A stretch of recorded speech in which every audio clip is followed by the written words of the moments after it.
Landing a role in a superhero movie can launch an actor into a world of fame and fortune, or even revive a floundering career. Sadly, however, that's not always the case. Here are some superhero movie stars Hollywood seems to have stopped casting. Before the MCU, the Dark Knight trilogy, or even the original X-Men movies, there was Blade. Back in 1998, Wesley Snipes starred as the titular Marvel vampire hunter, a hero whose unique lineage gives him all the strengths of vampires and none of their weaknesses. Snipes reprised the role for 2 sequels, but after 2004's Blade Trinity, things slowed down considerably for the actor for a number of reasons.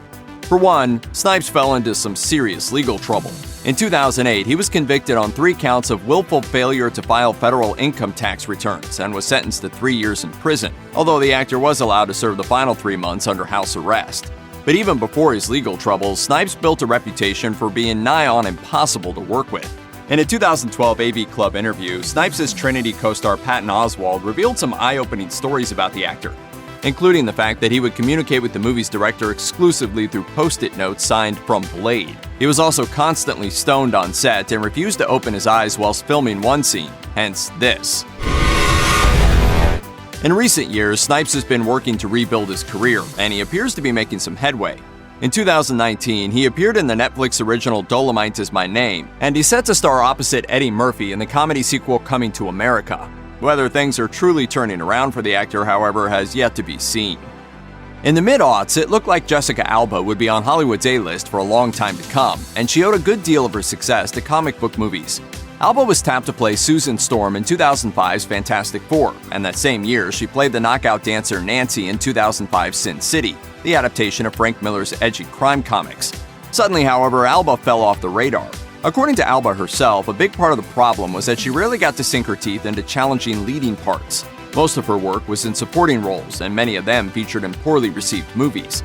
The sequels to both Fantastic Four and Sin City tanked, for example, as did most of her later projects. In a number of interviews over the years, Alba has gone back and forth on whether or not professional acting is a priority for her anymore, though it's clear she isn't making the mark on Hollywood she once did.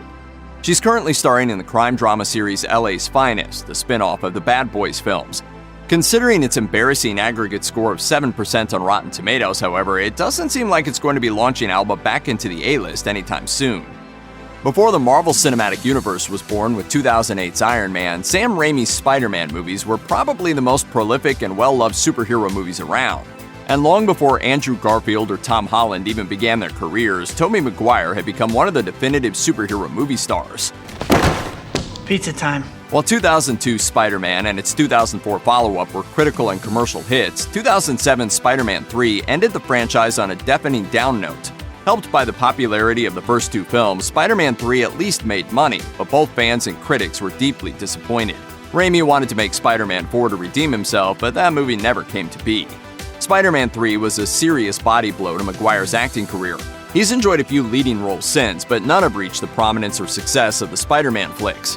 Of course, Maguire has partly transitioned from starring in films to producing them, and since Spider-Man 3, the actor has spent more time behind the camera than in front of it. Maybe that's just where he's happiest.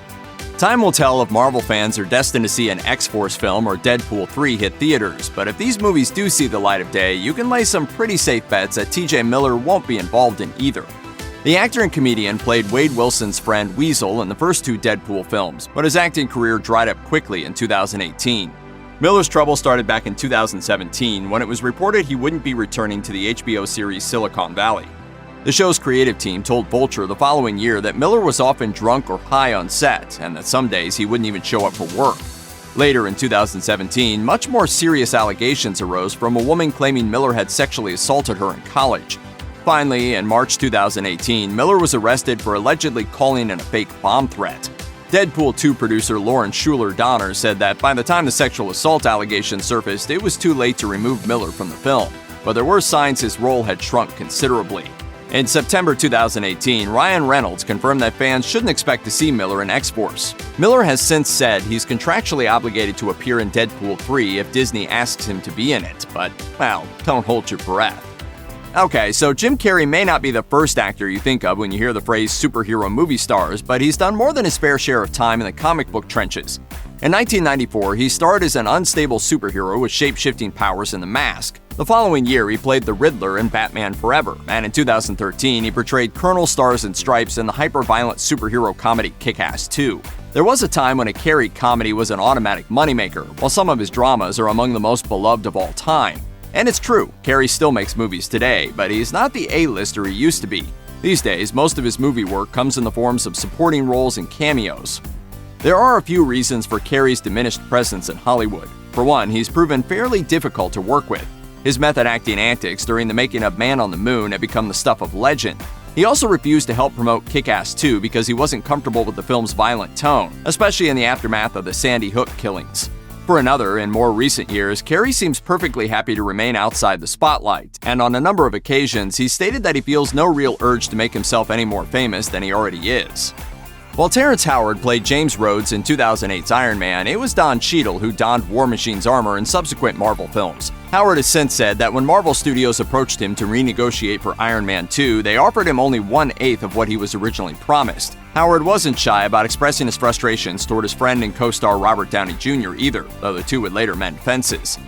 It turns out that the person that I helped become Iron Man took the money that was supposed to go to me and pushed me out. In the meantime, Howard's career didn't seem to suffer too badly. He even landed the lead role of hip-hop mogul Lucius Lyon on the musical drama Empire. Despite Empire's successful 6-season run, Howard announced in 2019 that he was going to quit acting for good.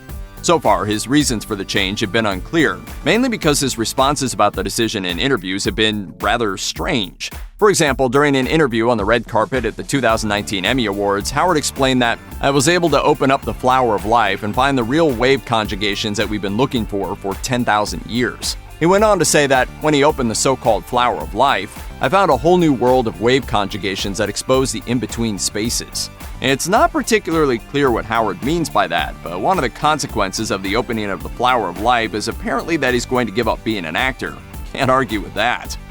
Kevin Spacey turned out to be one of the more memorable parts of a fairly forgettable superhero movie when he replaced Gene Hackman as Lex Luthor in 2006's Superman Returns. But Spacey isn't likely to find work on a superhero movie or any other kind of movie anytime soon.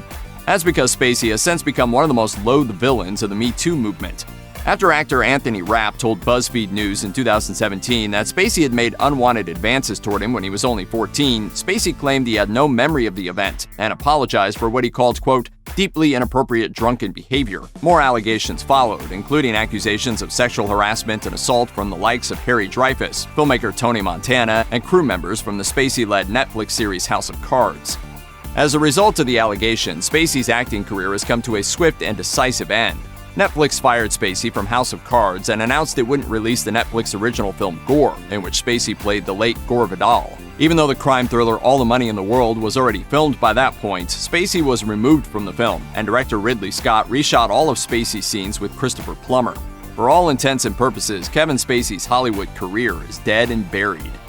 Aaron Eckhart has the distinction of playing an important supporting role in one of the best superhero movies ever made. The actor famously played Harvey Dent in 2008's The Dark Knight. But despite receiving critical acclaim for that role and a number of others, Eckhart has never quite taken off as a leading man in Hollywood. He's taken a few shots at becoming an action hero over the years, but most of those movies were commercial and critical failures. Unfortunately, Eckhart's attempts to find a successful niche probably hasn't been helped by his apparent inability to work well with others.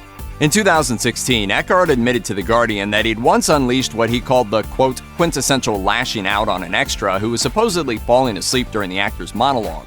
Beyond that, he told The Telegraph that he has a terrible reputation because, in his words, he's, quote, just too intense for people. He went on to admit that he's often highly competitive with his co-stars too, and likes to pick them apart during filming. Maybe it's no wonder people are reluctant to work with him. In 1989's Batman, Kim Basinger played Vicky Vale, a photojournalist dying to get a photo of Batman without knowing she's actually dating him. Basinger has had a long and impressive career, including an Academy Award for Best Supporting Actress win for her portrayal of Lynn Bracken in the 1997 neo-noir crime film LA Confidential. Weirdly enough, however, she hasn't worked since 2018. Early in her career, Basinger became a sex symbol. She played one of James Bond's many conquests in 1983's Never Say Never Again. She was one half of the steamy pairing in the 1986 erotic drama 9.5 Weeks, and she mostly only appeared in films as a male hero's love interest. Speaking to Elle in 2015, Basinger discussed how being typecast as every hero's main squeeze ultimately hurt her career. The main problem seems to be that, in more recent years, she has only been hired to play mothers and wives. Along with being typecast in this way, Basinger has said in interviews that she suffers from extreme social anxiety, which makes it difficult to play the networking game in Hollywood. In 2016, she told Net-a-Porter that the moment most actors dream about, accepting her Academy Award, was genuinely terrifying.